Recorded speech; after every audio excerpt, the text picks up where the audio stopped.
अपने पसंदीदा शो के फुल एपिसोड देखने के लिए अभी डाउनलोड करें दंगल प्ले ऐप।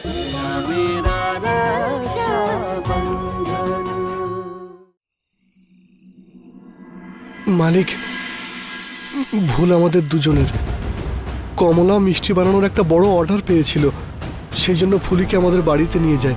ক্ষমা করবেন জামাই বাবা, আমি এটা ভাবতেও পারিনি যে ফুলি এক রাতের জন্য এখানে আসবে আর তারপরে এত বড় অঘটন ঘটবে। চাঁদনি, তুমি তো বাড়িতে ছিলে তাই না? তুমি থাকার পরেও এসব কি করে হলো?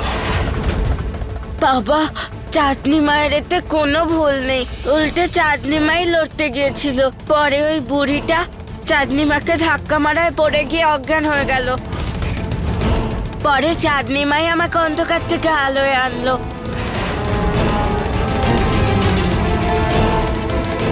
জমিদার বাবু, আমার ঈশ্বর জানেন, শরীরে আমার যত শক্তি ছিল সবটা দিয়ে ওই ডাইনির সাথে লড়াই করেছি। বাচ্চাদের আর ওই ডাইনির সামনে দেওয়ালের মতো দাঁড়িয়েছিলাম আমি, কিন্তু ওই বুড়িটা আমার বুকে এত জোরে ধাক্কা মারে যে আমি অজ্ঞান হয়ে যাই। আমার তো এখন আফসোস হচ্ছে যে আমি কি করে নিজেকে সামলাতে পারলাম না, কি করে অজ্ঞান হয়ে গেলাম আমি সত্যি জানি না।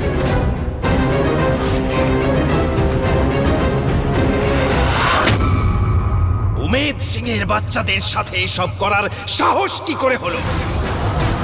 কে সেই বুড়ি? আমি ওকে ছাড়বো না, ছাড়বো না আমি ওকে।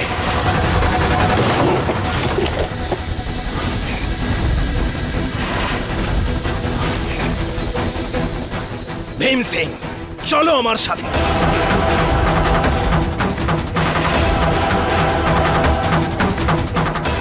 ওই বুড়িকে খুঁজে ওর শরীর আমি গুলিতে ছিন্ন ভিন্ন করে দেব। আমার বাচ্চাদের চোখেও জল এনেছে। যতক্ষণ না ওদের চোখের জলের হিসেব আমি নিতে পারছি, আমি ছাড়বো না। চলো আমার সাথে।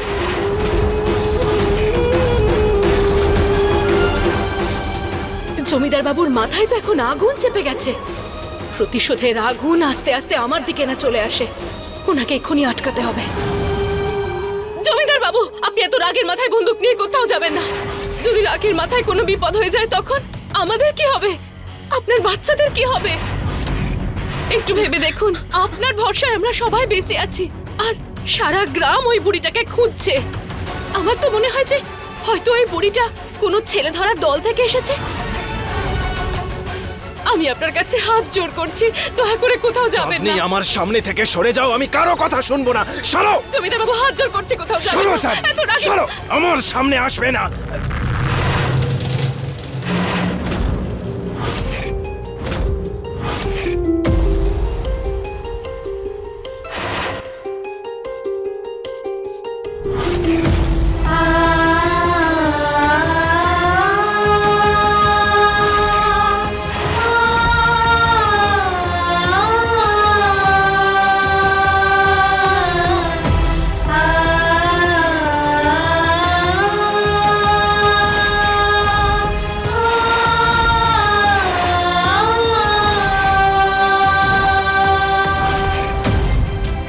মালিক, ফুলি ঠিক বলছে।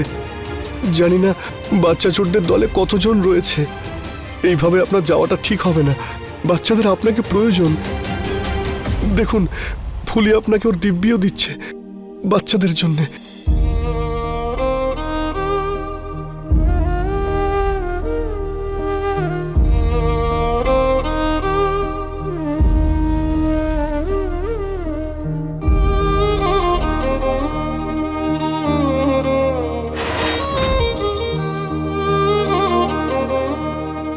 কোথাও যাব না আমি তোদের সবাইকে ছেড়ে।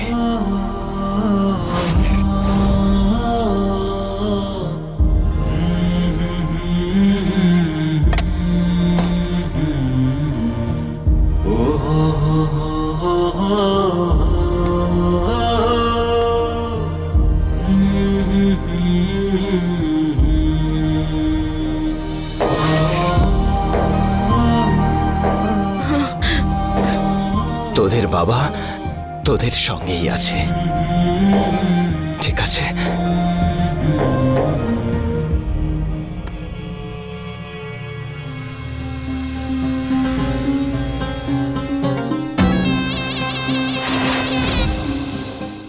এটা জানার পরেও যে আমি ওই বুড়িটার সঙ্গে লড়াই করেছি, আমার কথার সম্মান রাখতে পারলেন না। আমি এত বললাম তাও শুনলেন না, আর ও দিব্যি দিতেই আপনি শান্ত হয়ে গেলেন। এটা আপনি ঠিক করলেন না জমিদার বাবু।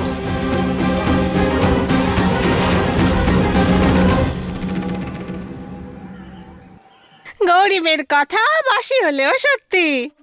জামাই বাবার যত রাগ ফুলি সহ্য করতে পারে করুক, আমার কি, আমার তো মিষ্টিগুলো সব তৈরি।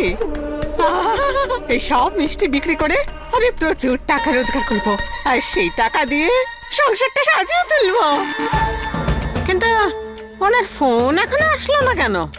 সকাল সকালই ফোন করবে বলেছিল, না কেউ আসলো না ফোন করলো, কি হলোটা কি? তুমি আনন্দে খুব বেশি লাফাচ্ছ তো, মনে আনন্দের লাড্ডু ফাটছে তাই তো? তোমার আনন্দের লাড্ডুতে এক্ষুনি জল ঢালছি আমি, দাঁড়াও।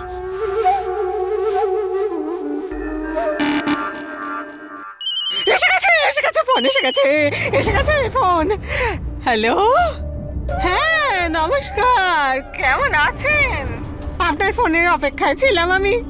আপনার সমস্ত মিষ্টি একেবারে তৈরি করে রেখে দিয়েছি। এখন বলুন এগুলো আপনি কখন নিয়ে যাবেন? আরে তোমার মিষ্টি নিয়ে আমি কি করব বলো তো?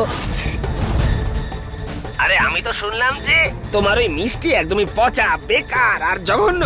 তুমি তোমার ওই মিষ্টি নিয়ে গিয়ে বাড়ির গরু বাছুরদের খাইয়ে দাও। আমাদের গ্রামের কিছু লোক তোমার ওই মিষ্টি খেয়ে অসুস্থ হয়ে পড়েছে। খবরদার যদি আর এরকম মিষ্টি বানাও তো। রাখো ফোন।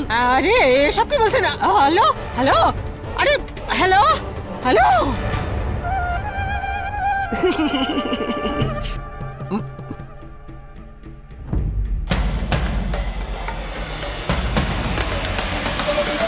হাসির আওয়াজ ফোন থেকে আসছে। হ্যাঁ, এটা সত্যিই ফোন রেখে দিল। হে ভগবান, এই পুরো অর্ডার নেবে না বললো? হে ভগবান, এতগুলো মিষ্টি বানিয়েছে, এগুলো নিয়ে কোথায় যাবো এখন? এই জমিদার বাবু না ওই বুড়ির তদন্ত করতে করতে আমার পেছনে না পড়ে যায়, যেমন এই কঙ্কন খোঁজার সময় করছিলেন। কি করব কিচ্ছু বুঝতে পারছি না।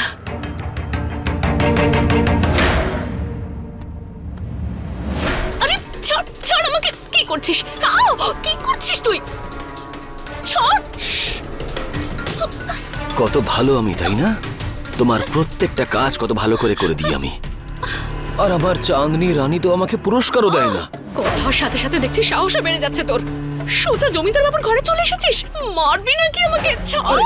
তোমার যা ভাবার তুমি ভাবতে পারো, কিন্তু আজকে আমি আমার পুরস্কার নিয়েই যাব।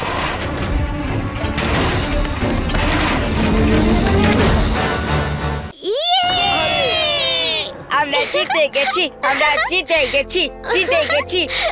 আয় দুজনে, আয় আয় আয় আমার কোলে আয় সোনা, আমার সোনা দুটো। শাবাশ শাবাশ। চল গুটি সাজা। আবার ঠিক আছে।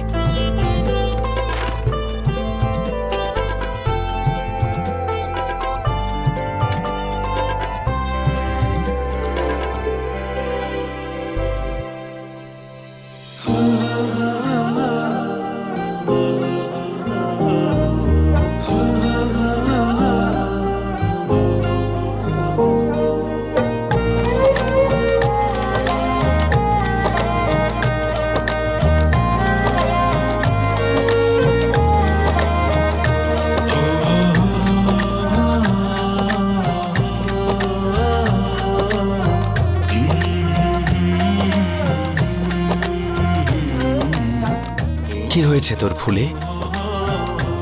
কেন করছিস? এত কষ্ট পাস না ফুলে, যা হয়েছে তাতে কারোর কোনো দোষ ছিল না রে।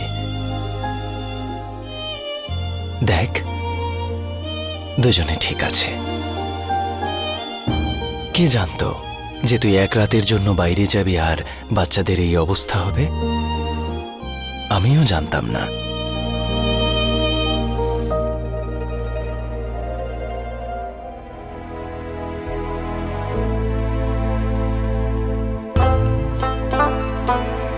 তুই বলছিস আমি গিয়ে বিশ্রাম নেব আর তুই বাচ্চাদের খেয়াল রাখবি?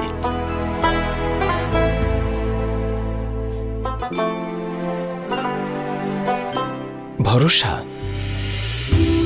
আমার চেয়ে বেশি তোকে করে, তাই তো তোর কথা শুনি আমি। তাই বাচ্চাদেরকে তোর দায়িত্বেই রেখে গেছিলাম।